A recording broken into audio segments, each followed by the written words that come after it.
Kembali lagi bersama kami di Jeng Finansial. Pada video kali ini kami akan membahas tentang apa itu dividen, jenis-jenis dividen dan istilah yang sering digunakan. Dan seperti biasanya jangan lupa untuk subscribe channel ini, like video ini dan aktifkan notifikasinya. Terima kasih.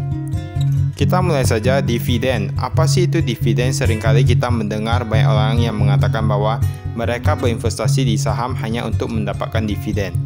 Ya, dividen itu lebih seperti pembagian laba perusahaan kepada pemegang saham. Dan itu biasanya berdasarkan jumlah saham yang kita miliki. Misalnya, kita memiliki saham ICBP, kita memiliki 100 lot.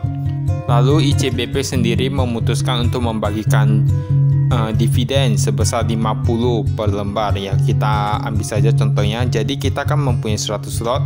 100 lot itu berarti 10.000 lembar. Dikalikan 50 berarti kita mendapatkan 500.000, yaitu kurang lebih seperti itu dividen. Jadi itu seperti pembagian laba perusahaan kepada pemegang saham. Kemudian dividen itu bukan hanya seperti hanya tunai saja, namun dividen itu bisa dalam berbagai bentuk. Kita tahu bahwa misalnya kita pernah mendengar berita bahwa ada seorang investor di Jepang yang mendapatkan kupon dari saham yang dimilikinya. Jadi boleh dibilang dividen itu bermacam-macam. Kita lihat jenis-jenis dividen itu ada beberapa. Yang pertama yaitu dividen tunai. Dividen tunai ini paling sering diberikan kepada investor, ataupun boleh dibilang ini merupakan salah satu bentuk dividen yang paling populer. Ya, karena boleh dibilang karena lebih mudah dan efektif ya. Dividen tunai itu merupakan pembagian dividen itu dalam bentuk tunai dan biasanya dikenakan pajak pada tahun pengeluarannya. Lalu yang kedua yaitu dividen saham. Dividen saham ini cukup umum dilakukan namun tidak begitu populer seperti dividen tunai. Biasanya itu dibayarkan dalam bentuk saham. Ya, misalnya mereka memberikan saham, jadi kita mendapatkan tambahan saham. Dan biasanya itu dihitung berdasarkan proporsi terhadap jumlah saham yang kita miliki. Ya, jadi lebih seperti itu.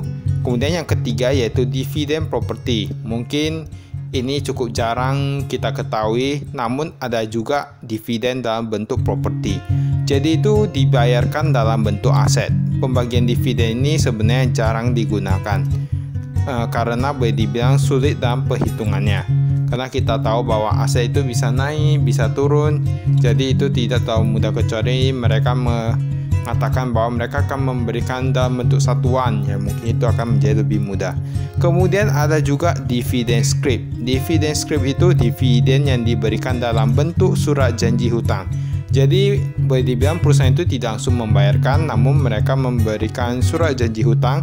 Jadi misalnya kalau waktunya itu sudah tiba, maka perusahaan akan membayarkannya.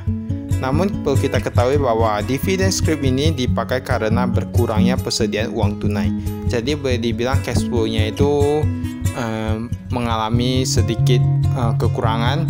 Jadi boleh dibilang jumlah uang tunai dalam perusahaan itu sedikit, jadi mereka memberikan dividen dalam bentuk scrip.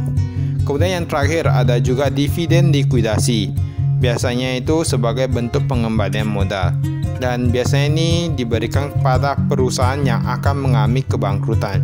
Jadi perusahaan ini memberikan dividen likuidasi jika mereka masih memiliki sedikit sisa kekayaan ketika mereka menyatakan bangkrut. Jadi kalau misalnya tidak ada sedikit sisa kekayaan, maka mereka tidak akan membagikan dividen.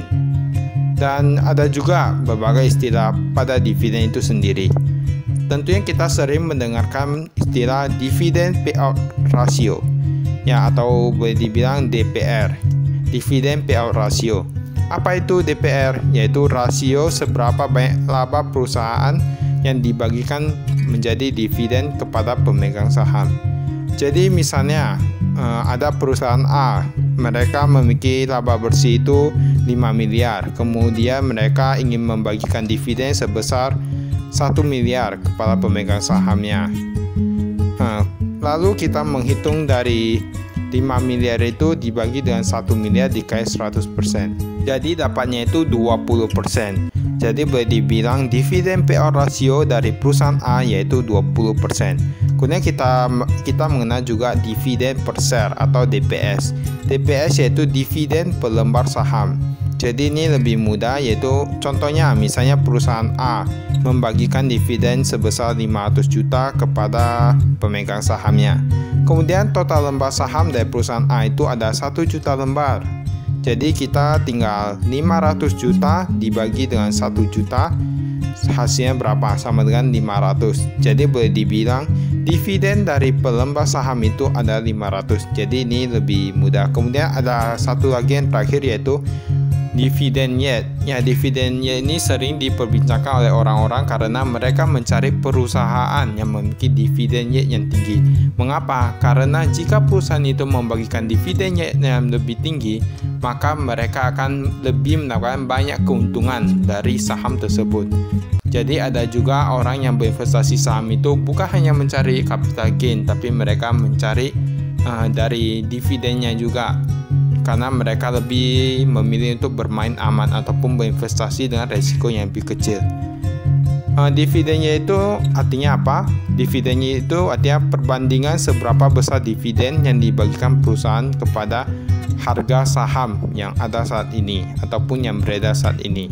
Contohnya perusahaan A, dividen per share-nya itu artinya dividen per lembarnya itu misalnya contohnya kita bilang 100. Kemudian harga saham dari perusahaan A yaitu kita bilang 500 ya. Kita bilang 500. Jadi dividennya itu yaitu 100 dibagi dengan 500 baru dikali dengan 100%. Nah, hasilnya yaitu 20%. Jadi boleh dibilang dividen yield dari perusahaan A yaitu 20%. Baiklah, itu saja dari kami, pembahasan mengenai arti dari dividen, jenis-jenis dividen, dan berbagai istilah dalam dividen itu sendiri. Sekian dari kami, terima kasih. Salam investasi.